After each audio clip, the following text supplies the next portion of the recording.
Morning, everybody.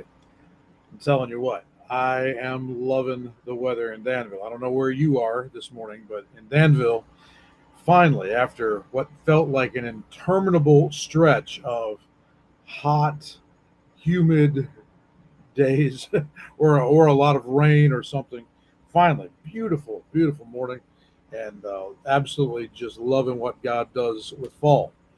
Um, Although I'm not getting suckered either, because I've lived here long enough to know that we got some more hot days showing up at some point. I'm quite sure, but in the meantime, I'm digging it.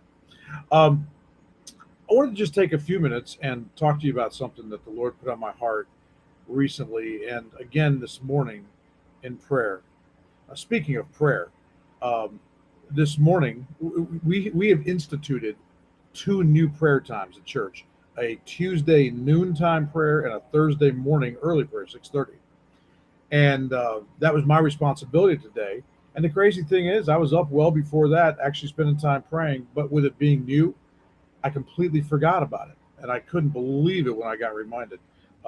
So it's in my calendar now. I won't forget it anymore. I'll get a reminder um, uh, on Wednesday night, but I couldn't believe that. But anyway, but I was up praying anyway. Whether I wasn't where I was supposed to be, but I was with the Lord, which so I guess I was where I was supposed to be because that's the most important thing. But anyway, um, but the Lord took me back to something that He had been speaking to me about for a few days, and it really comes down to this.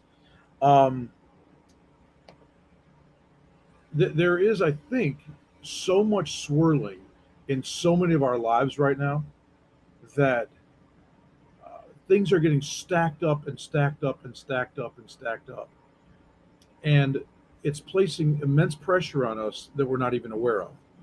Uh, I am not one who is quick to make excuses for myself or others, to be honest with you, about just kind of succumbing to pressure. Pressure is part of life and it needs to be acknowledged, but you don't let that be something that gives you a pass on doing what I'm called to do, being who God's created me to be, walking in faith, walking in obedience, any of those kinds of things.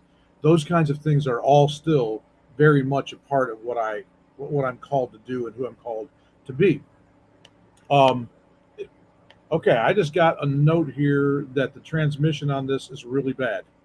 So I'm going to stop this and restart it and see if we can fix that. Thanks for letting me know, Mark.